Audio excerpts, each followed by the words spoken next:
Jadi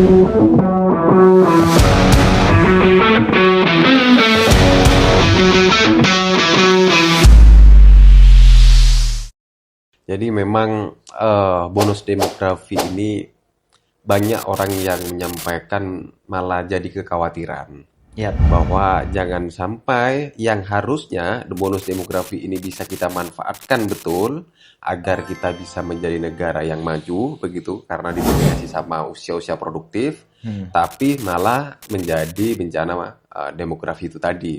Jadi itu yang dikhawatirkan. Dan memang kondisinya generasi hari ini kan memang diperebutkan oleh banyak partai dan banyak politikus lah kira-kira karena ini menjadi salah satu kendaraan baru dan warna baru anak muda di kepemimpinan mendatang. Betul.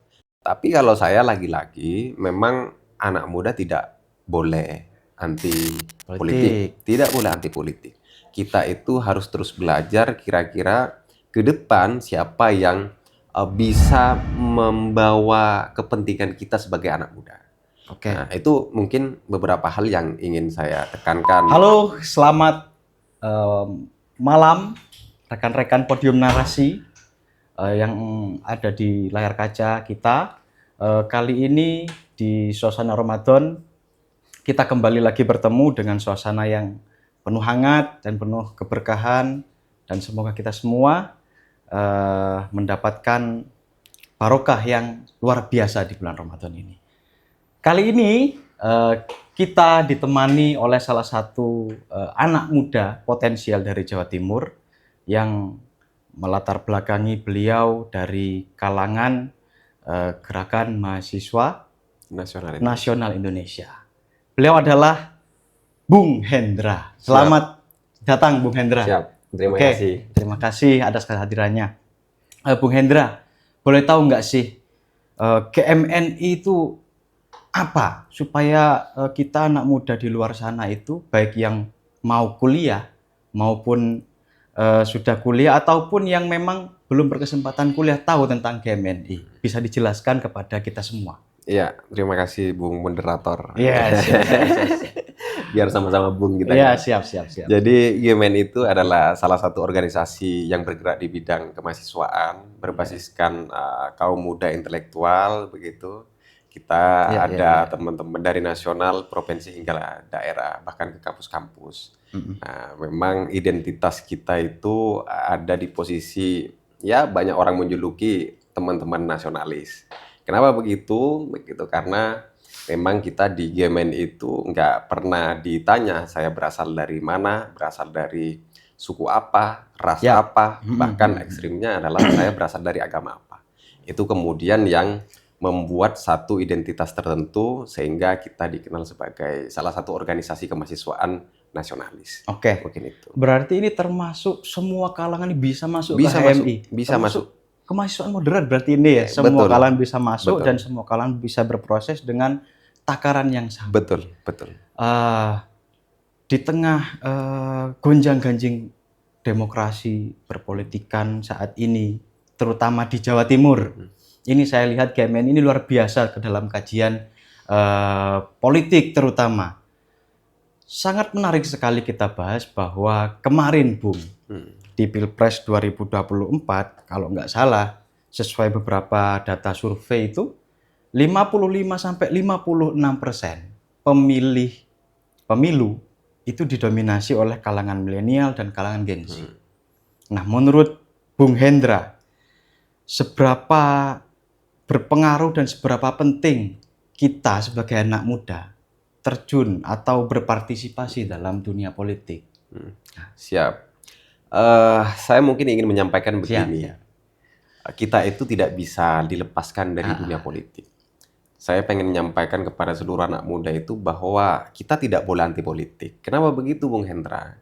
Kita itu dari tidur hingga tidur lagi tidak bisa dilepaskan dari politik. Bahkan ekstrimnya, seluruh kebijakan, bahkan hukum kita, itu adalah produk dari politik. Siap. Maka saya berpikiran, apa alasan yang bisa kita jadikan dasar kita selaku generasi muda itu bisa lepas dan tidak mau terjun ke politik. Nah, itu yang harus diketahui sama seluruh anak muda dulu agar kita itu melihat politik itu tidak dalam satu sisi saja. Ya. Karena saya paham betul lah, banyak teman-teman generasi muda anti politik karena memang hari ini perilaku-perilaku politik itu yang membuat kadang anak muda enggan terjun kepada dunia politik. Yap. Contoh korupsinya Betul. di mana-mana, begitu Ya. kan, dan lain sebagainya. Sehingga anak muda itu memandang bahwa politik itu kotor, Ya, politik ya. itu hitam, padahal tidak.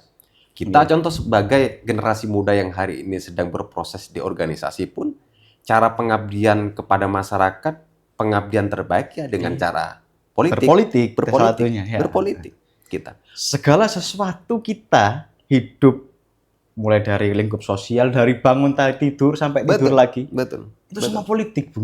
Politik semua. Politik. Ditambah Bung Moderator, hari ini itu kepentingan kita sebagai generasi muda salah satunya adalah persoalan pendidikan dan lapangan pekerjaan. Baik. Dan itu pun juga tidak bisa dilepaskan dari dunia politik kita. Ini yang aku pengen tegaskan kepada generasi muda, bahwa pentingnya ikut dan ikut berpartisipasi dalam menentukan arah politik kita ke depan. Oke. Kita memandang ini sebuah landscape baru yang perlu kita kembangkan lagi ke depan. Bahwa saat ini di Jawa Timur, anak mudanya baik dari sisi kampus, keorganisasian ekstra maupun yang di luar kampus, banyak bermain media sosial, Bung. Betul. Nah, media sosial ini merupakan media paling sederhana untuk menyuarakan aspirasi politik kita. Betul. Nah, seberapa berpengaruh sih sebenarnya media sosial itu untuk kita mendorong lebih jauh partisipasi politik kita, Bu? Nah, ini penting sekali untuk kita kaji lebih dalam. Silakan. Hari ini memang kita sedang mengalami transisi gerakan. Kalau saya menyampaikan begitu. Kalau dulu senior-senior kita itu ketika mau menyampaikan aspirasi harus melakukan aksi demonstrasi. Turun ke jalan, begitu kan, melakukan konsolidasi besar-besaran, menyuarakan ke depan kantor-kantor pemerintah. Tapi kalau hari ini kondisinya berbeda, semuanya serba digitalisasi. Nah, ini yang harus dipahami oleh generasi muda. Jangan sampai media sosial atau teknologi yang hari ini kita rasakan tidak dimanfaatkan dengan baik. Maka kalau dulu harus kita butuh ribuan massa untuk mendesak pemerintah, kalau hari ini tidak. Cukup satu konten, edukasi, menyuarakan kebenaran, itu semuanya sudah tersampaikan. Dan saya kira contohnya banyak lah. Banyak ketika sudah viral pasti akan jadi atensi. Dan saya selalu juga sampaikan, jangan sampai kita itu media sosial itu tidak diisi dengan konten-konten yang berbau manfaat dan edukasi. Ini yang bahaya. Jangan joget-jogetan, silakan. Ini memang sudah trennya kok, nggak bisa berhindar kita. Tapi ya diisi dengan hal-hal yang manfaat dong.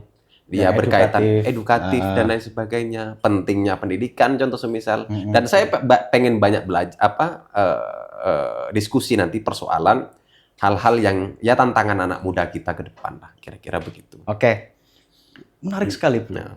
Tanggapan dari Bung Hendra ini. Betul. Dan membuat saya lebih melek politiknya, tidak hanya berpartisipasi pada pemilu aja, bahwa kita sebagai anak muda pun sekarang siapapun, baik yang aktif di organisasi maupun yang memang non aktif di organisasi, semua bisa bersuara di media sosial. Nah, saya tanya ini, Bung Hendra sekarang followersnya berapa? Sekarang ya 5.000-an lah, masih sedikit ya kan. Sudah buat berapa konten, Bung? Kira-kira? Kalau konten sudah banyak. Alhamdulillah, alhamdulillah. Jadi ini penting untuk kita dudukkan bersama bahwa 5 tahun terakhir mungkin, 5-6 tahun terakhir, aksi untuk menyuarakan pendapat itu masih didominasi untuk turun ke lapangan, demonstrasi dan sebagainya. Saat ini satu konten 1 juta viewers baru mendapatkan respon dari pemerintah. Betul. Nah, menurut Bung Hendra nih, apakah pemerintah itu ataukah orang yang berpolitik itu sejatinya ketika viral baru mendapat keadilan, atau memang bertindak seadil-adilnya untuk mendapatkan kepercayaan publik atau public trust terhadap masyarakat Indonesia? Iya, memang sudah menjadi tren kayaknya. Pemerintah itu harus diingatkan tapi melalui konten-konten viral terlebih dahulu. No viral, no Viral, justice itu tadi. iya, betul. Karena begini, saya sering diskusi di setiap ruang-ruang sekretariat teman-teman organisasi itu. Kenapa Baik. ya teman-teman mahasiswa itu, atau kita sebut dengan aktivis itu, biasanya kan setiap hari, setiap malam itu kan melakukan kajian mereka. Diskusi soal negara, soal nasionalisme, soal Pancasila, siang malam. Tapi dia terbatas menyuarakan aspirasinya. Ya. Beda dengan contoh semisal satu influencer contoh semisal. Ya. Nah, yang tidak mengalami proses seperti kita, baca buku, diskusi panjang lebar dan sebagainya. Sekarang banyak yang seperti itu, Bung. Betul, betul. Nah, ini lalu kemudian yang harus dipahami bahwa hari ini zamannya sudah berbeda. Informasi itu seperti air hujan yang nggak bisa kita bendung, tidak bisa kita hindari. Tapi sebagai generasi muda harus pintar memfilter itu tadi. Karena generasi kita sekarang itu kan ya hampir 1 detik itu kan informasinya berbeda-beda itu. Ya. Itu yang harus berhati-hati. Jangan sampai kita contoh semisal kemakan hoax begitu kan. Lalu kemudian jangan sampai kita mendapatkan satu informasi tiba-tiba di-share ke berbagai grup dan sebagainya dan lain-lain. Dan memang kondisinya betul apa yang dikatakan oleh Bung Moderator tadi. Sekarang itu menunggu viral terlebih dahulu, baru jadi atensi. Ini yang juga selalu kita ingatkan kepada pemerintah. Jadi jangan sampai hal-hal terutama partisipasi itu tadi. Jadi jangan sampai menunggu viral terlebih dahulu, baru jadi atensi. Karena hari ini kondisinya, Bung Moderator, dalam proses penyusunan kebijakan pemerintah itu, minim partisipasi kita. Minim partisipasi masyarakat. Baik contoh. Tuan utama itu kita ya. Betul. Contoh nih, mau buat kebijakan petani. Siap. Pelibatan partisipasi atau menyerap aspirasi petani itu minim banget. Yep. Sehingga ketika kebijakan sudah dikeluarkan, itu akhirnya kaget-kaget juga nih. Wah, ini tidak pro petani dan sebagainya. Negara yang tiba-tiba, Bung. Betul, tiba-tiba mengeluarkan kebijakan. Lalu kemudian undang-undang dan lain sebagainya juga sering mengalami begitu. Padahal di dalam proses penyusunan kebijakan itu wajib hukumnya melibatkan orang-orang yang akan terdampak. Contoh persoalan kebijakan pendidikan nih, contoh semisal nih, makan bergizi gratis. Harusnya memang yang melibatkan anak-anak muda, apa kebutuhan anak-anak muda. Baik. Itu yang menjadi persoalan kita, Bung. Betul. Kemarin kita dapat kabar memilukan bahwa ada salah satu siswa di NTT, kalau nggak salah ya, Bung ya. Sangat miris sekali, Bung. Bahwa dulu kita mungkin tidak bisa beli uang jajan. Betul. Ini di zaman yang sekarang, semodern ini, masih ada anak atau keluarga yang belum bisa atau belum kuat untuk beli satu pulpen dan satu buku. Nah, antisipasinya kira-kira, Bung, sebagai salah satu figur dari organisasi kemahasiswaan, supaya di Jawa Timur ini tidak terjadi lagi seperti yang terjadi kasus di NTT itu, seberapa besar partisipasi anak muda di Jawa Timur terutama mempengaruhi kebijakan-kebijakan politik di Jawa Timur supaya tidak ada lagi anak yang sampai bunuh diri untuk sekolah. Kejadian itu adalah pukulan berat bagi kita. Jadi kemarin saya waktu pertama mendengar kasus itu terenyuh betul hati saya. Baik. Aku merenungkan diri bahwa sebenarnya Indonesia emas seperti apa yang akan kita capai. Apabila generasi mudanya itu masih gelisah besok bisa kuliah apa tidak. Generasi mudanya itu masih gelisah besok bisa sekolah apa tidak. Generasi mudanya itu gelisah besok bisa bayar UKT, SPP atau tidak. Generasi mudanya itu gelisah besok bisa beli buku dan bolpen atau tidak. Ini kan sebenarnya hal dasar saja. Bahwa saya ingin mengingatkan, apabila kita mau menuju Indonesia emas tahun 2045, jantungnya, poin paling intinya adalah pendidikan. Bukannya Indonesia emas itu bisa kita capai apabila SDM kita sudah bagus, masyarakatnya tidak ada yang tertinggal soal pendidikannya. Ditambah pesan dan tanggung jawab negara untuk mencerdaskan kehidupan berbangsa. Ini menjadi hal yang paling penting. Itu hak dasar di undang-undang sudah ada. Betul. Tercantumkan. Betul. Lalu kemudian kemarin saya coba mendiskusikan ini dengan teman-teman aktivis. Bagaimana kondisinya hari ini terkait masalah kebijakan, terutama keperpihakan terhadap kepentingan anak muda, yaitu persoalan pendidikan dan lapangan pekerjaan. Di tengah-tengah adanya kasus-kasus yang seperti itu. Kemarin saya sudah sampaikan ke Komisi 10 DPR RI kebetulan ada kunjungan ke Jawa Timur, bahwa kepentingan anak muda kita sebenarnya masalah pendidikan aja. Yap. Masalah pendidikan aja. Jadi jangan sampai anggaran yang begitu besar negara ini dikeluarkan kepada hal-hal yang tidak menunjang kita untuk menuju ke Indonesia Emas itu tadi. Padahal salah satu pilar untuk Betul. menjadi SDM unggul itu adalah pendidikan, Pendidikan. terutama nomor satu. Pendidikan. Bukan Setiap tahun itu, Bung Moderator, tuntutan kita itu sederhana. Gratiskan gratis pendidikan. Dari mulai PAUD itu PAUD. hingga kuliah. Itu sudah cukup. Harus dijamin negara. Kita harus mengaca pada beberapa negara yang memang Betul. menggratiskan Betul. pendidikan. Kita itu coba lihat hari ini kondisinya itu. 335 triliun anggaran itu digelontorkan untuk makan bergizi gratis. Tujuannya apa? Tujuannya mulia, Pak Prabowo itu. Tujuannya adalah untuk ya menambah gizi adik-adik kita agar generasi kita ke depan itu bisa cerdas, bisa pintar. Baik. Tapi generasi yang pintar bagaimana yang kita ini apabila persoalan hal dasar, contoh kita mau berangkat ke sekolah, adik kita masih bingung, nggak ada bensinnya ini. Nah, betul itu. Besok mau nulis nggak ada bukunya, Nggak ada bukunya, nggak ada pulpennya. Setiap tahun orang tua kita itu masih bingung, ini anak kita mau dibelikan seragam atau tidak. Nah, ini hal sederhana prinsip saja. Padahal anggaran sebegitu besar itu kalau dialihkan kepada proses penggratisan terhadap pendidikan kita cukup. Saya itu sebagai Ketua GMNI Jawa Timur tidak dalam rangka mau menolak program prioritas negara. Salah satunya adalah MBG. Tidak, saya mensupport. Tapi dengan catatan. Okay. MBG itu harus diperuntukkan kepada orang yang betul-betul membutuhkan. Okay. Jangan sampai negara itu memberikan makan bergizi gratis kepada anak orang kaya. Jangan dong. Jangan. Justru kadang fenomena yang kita ketahui di lapangan justru anak orang kaya justru enggan untuk makanan MBG. Dan ini salah satu yang memang program pemerataan tepat sasarannya mungkin kurang. Betul. Dan kembali lagi yang persoalan ini, Bung, di Jawa Timur terutama, ini program pemerintah belum sepenuhnya merata, semisal. Dan seberapa berpengaruh gerakan mahasiswa untuk memengaruhi kebijakan yang ada di Jawa Timur ini supaya program-program pemerintah, program-program strategis pemerintah terutama itu memang tepat sasaran. Kita semisal Bung Hendra sebagai Ketua GMNI, apa yang telah dilakukan GMNI untuk sebagai controlling dari beberapa program strategis pemerintah ini? Iya.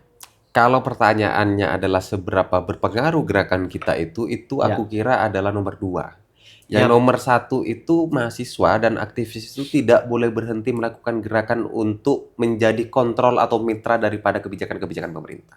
Itu yang paling penting. Artinya berdampak atau tidak, berpengaruh atau tidak itu nomor 2. Kalau saya berpandangannya. Tapi kita sebagai generasi muda dan aktivis tidak boleh berhenti untuk terus menyuarakan. Nah, kalau pertanyaannya apa saja yang sudah kita lakukan, tentu kita sebagai organisasi kemahasiswaan yang hari ini sedang mengawal berbagai isu-isu sosial, contoh soal pendidikan saja kita terus suarakan. Agar minimal seluruh generasi muda di Jawa Timur tidak ada satu yang tertinggal pendidikannya. Saya tidak mau mendengar satu anak atau saudara-saudara kita masih mengeluh soal besok bisa bayar SPP, UKT atau tidak. Itu satu. Kedua, soal kesehatan kita. Bayangkan persoalan BPJS kebijakan bagaimana yang kita inginkan, begitu kan? Kesehatan gizi seperti apa yang kita maksud apabila orang tua kita ketika sakit masih bingung mau berobat kemana, harus bayar.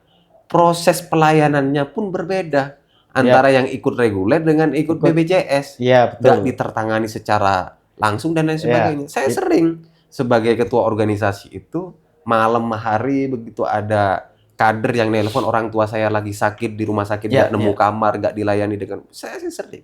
Itu yang terus kita suarakan bahwa soal pendidikan itu menjadi penting, soal kesehatan itu menjadi penting. Terus ketiga soal ekonomi kita.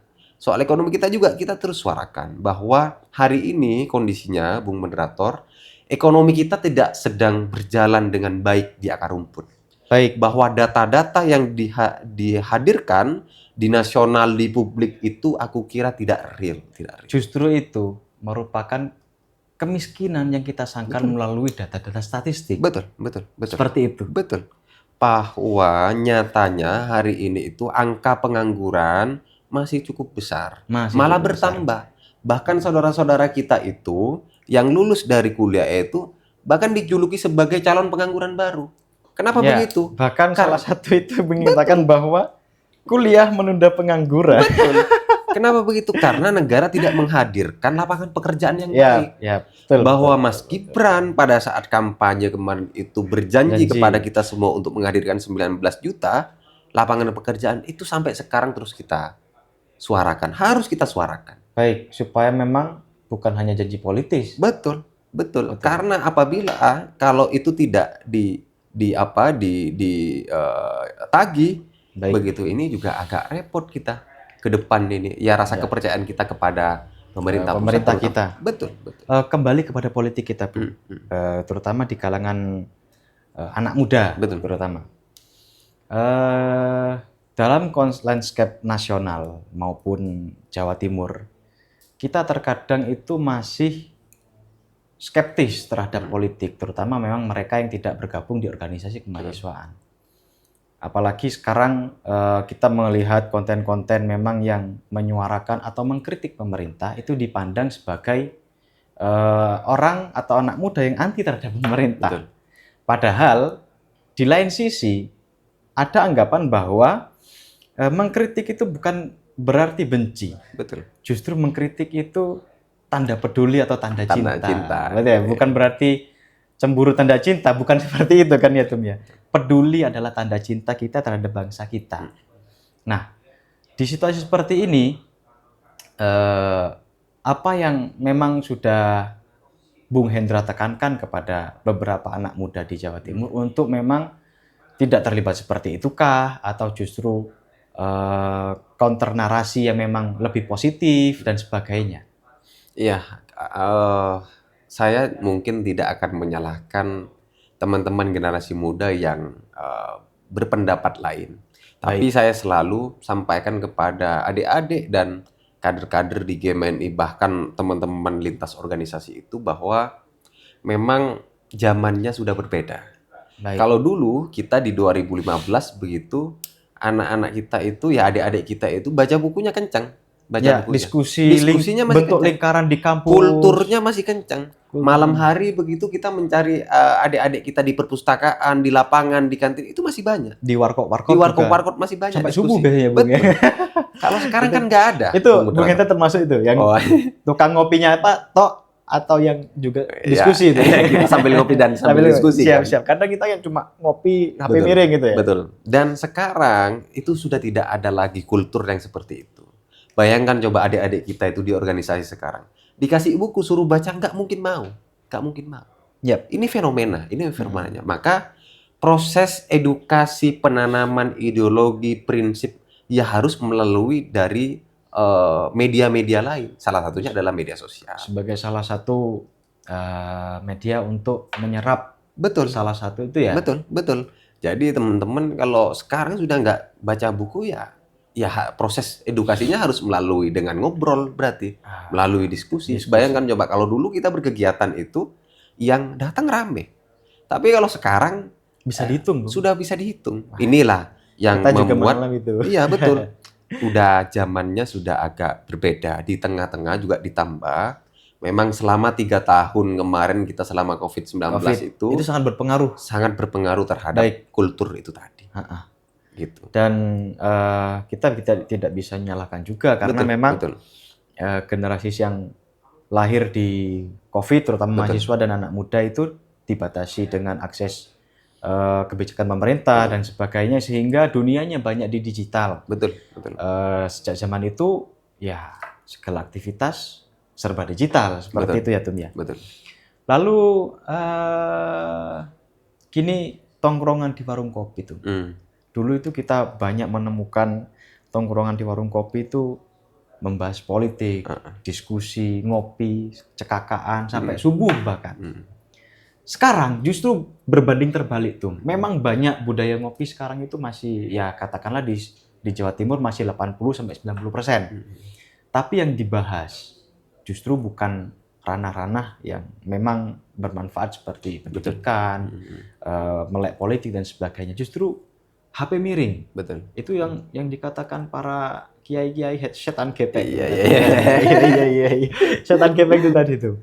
Nah, di tengah fenomena seperti ini, melek politik di 2026 menuju 2029, yang nantinya 2029 itu 65% akan diisi Anak pemilih muda. Betul. Dan besok itu didominasi Gen Z. Betul. Generasi milenial sudah sedikit. Betul. Nah, itu melihat fenomena yang sekarang, seberapa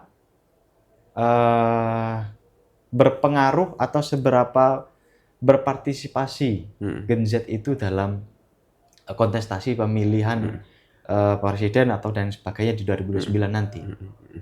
Jadi memang bonus demografi ini banyak orang yang menyampaikan malah jadi kekhawatiran. Yap. Bahwa jangan sampai yang harusnya bonus demografi ini bisa kita manfaatkan betul agar kita bisa menjadi negara yang maju begitu karena didominasi sama usia-usia produktif, tapi malah menjadi bencana demografi itu tadi. Jadi itu yang dikhawatirkan. Dan memang kondisinya generasi hari ini kan memang diperebutkan oleh banyak partai dan banyak politikus lah kira-kira karena ini menjadi salah satu kendaraan baru dan warna baru anak muda di kepemimpinan mendatang. Betul. Tapi kalau saya lagi-lagi memang anak muda tidak boleh anti politik, tidak boleh anti politik. Kita itu harus terus belajar kira-kira ke depan siapa yang bisa membawa kepentingan kita sebagai anak muda. Nah, itu mungkin beberapa hal yang ingin saya tekankan. Terlepas nanti di perjalanannya pasti akan banyak dinamika politik lah. Sudah biasa, Bu. Berdinamika tidak, ketika tidak berdinamika betul. Itu tidak akan secantik itu berpolitik. Betul. Menarik sekali untuk didiskusikan ulang bahwa pemilih kita nanti itu juga akan menentukan bahwa kita akan mengalami Indonesia emas atau justru Indonesia cemas yang memang sudah banyak didiskusikan oleh para influencer kita.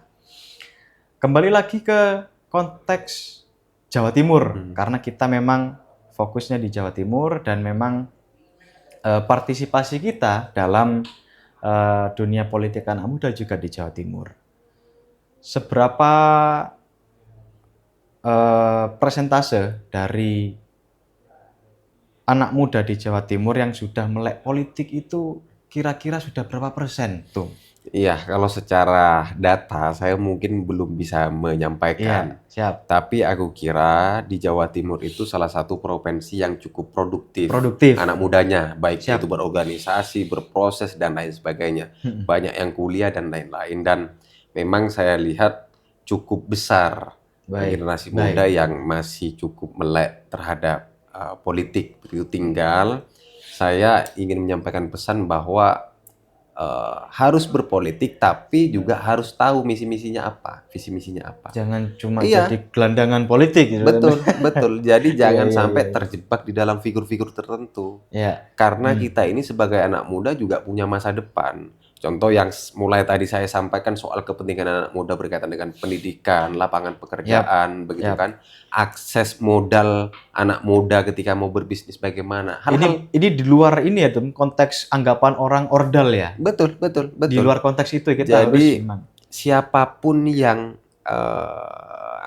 mampu membawa berbagai kepentingan anak muda itu yang harus kita terus support. Nah, di tengah-tengah hari ini juga banyak politikus muda juga begitu kan di Jawa Timur begitu kan. Bahkan ada beberapa anggota dewan kita yang di RI itu usianya masih 23 atau 24. Betul. Ini menunjukkan bahwa sekarang anak muda itu sudah berani mencalonkan diri dan meyakinkan masyarakat luas untuk bahwa ini loh anak muda sekarang sudah berani berpolitik dan memang berani bertarung bersama para seniornya. Betul. Oke. Tapi itu mungkin ya selain mau bertarung, duitnya juga banyak, bro. Ya, kita harus mengakui bahwa siapa yang saldonya tebal, itu punya logistik yang daya gempur yang kuat. Politik kita memang sedang kacau, terutama di segmen itu memang. Oke, berkaitan dengan politik kebangsaan kita, politik dalam landscape keindonesiaan, dan politik dalam landscape kemahasiswaan, ada istilah menarik tuh yang perlu kita bahas, yaitu namanya politik koncoisme. Siapa, kamu temannya siapa, kamu anaknya siapa, dan kamu di bawah siapa. Nah, itu memang menjadi keresahan kita sebagai anak muda terutama, dan memang kita menyadari itu seberapa menarik atau seberapa seberapa mengkhawatirkannya sih politik koncoisme itu. Jadi ya kalau kita ambil studi kasus, ya kasus Wapres kita kemarin lah, bahwa itu kan menjadi diskursus di publik, bahwa karena punya orang di MK, begitu akhirnya beliau lulus sebagai calon wakil presiden Republik Indonesia.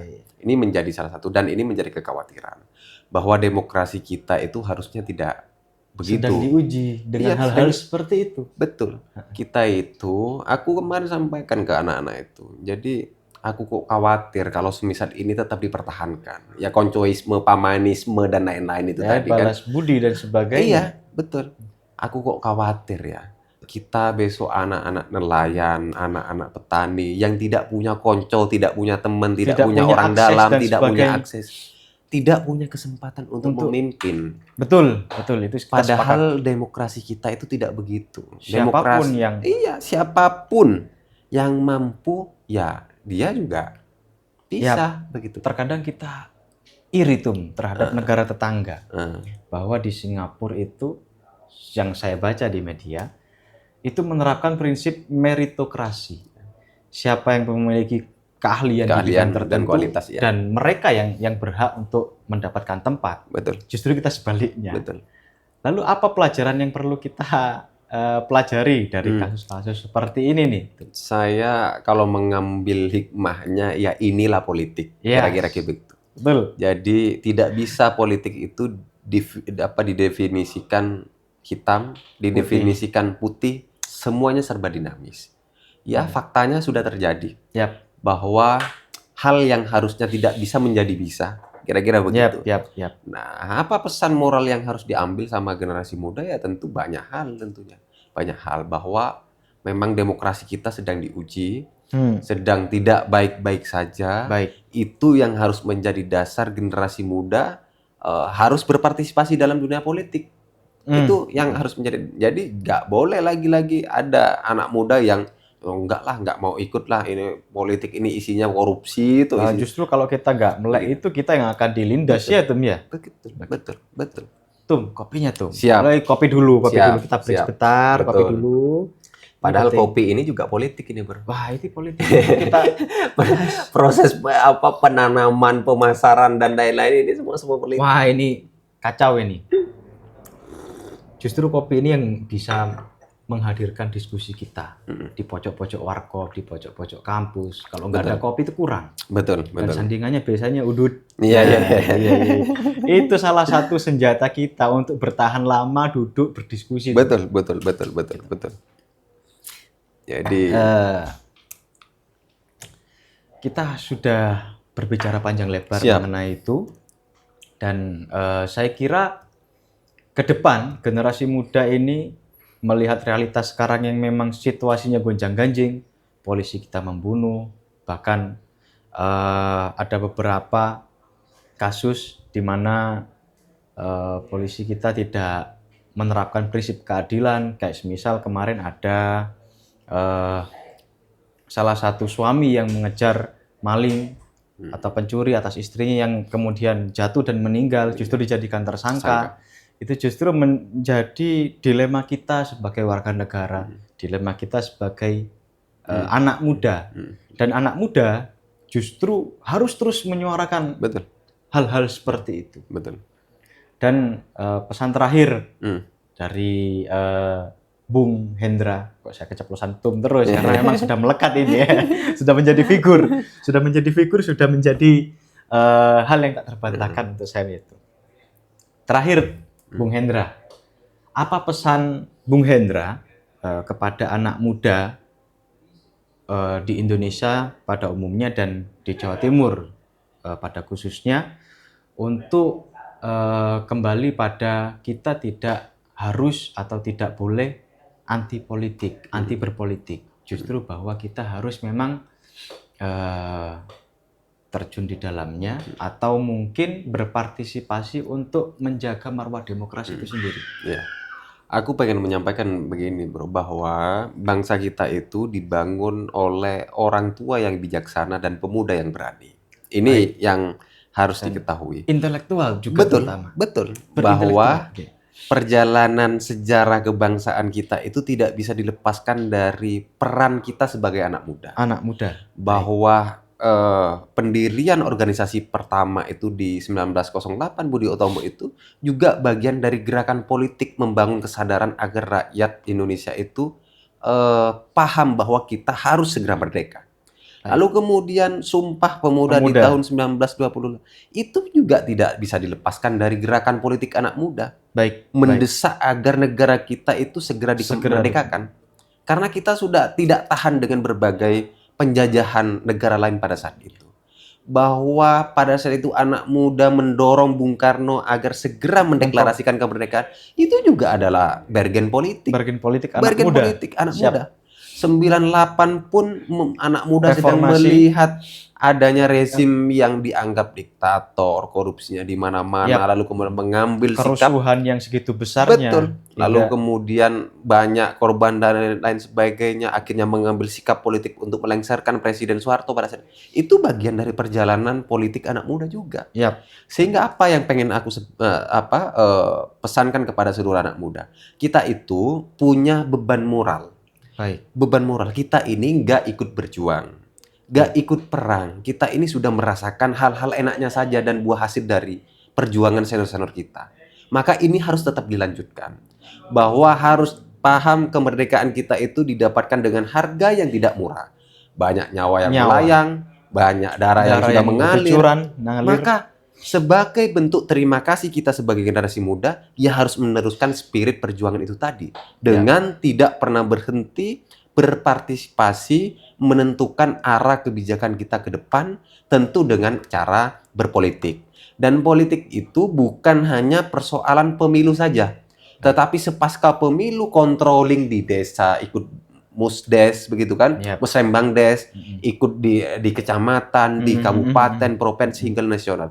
Itu semuanya adalah bentuk dari politik anak muda kita. Bahwa kita selaku aktivis menyampaikan turun ke jalan hari ini diskusi, ini juga bagian dari politik kita.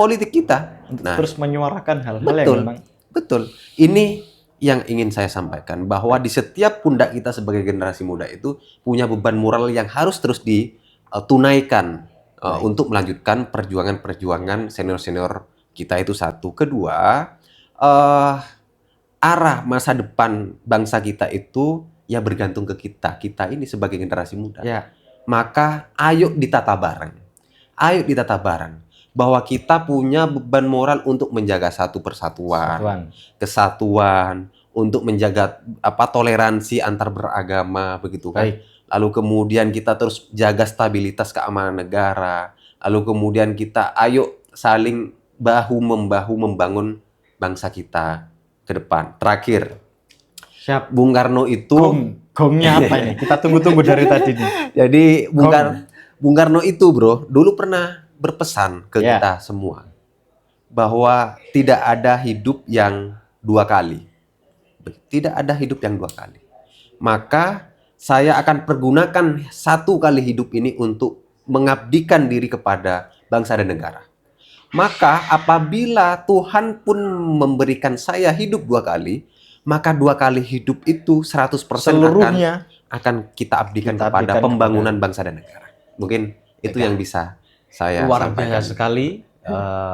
Apa yang disampaikan Bung Hendra ini merupakan daging semua, kultum politik dari saudara kita, Bung Hendra, yang memang seksi sekali untuk terus kita perbincangan lagi kembali ke depan.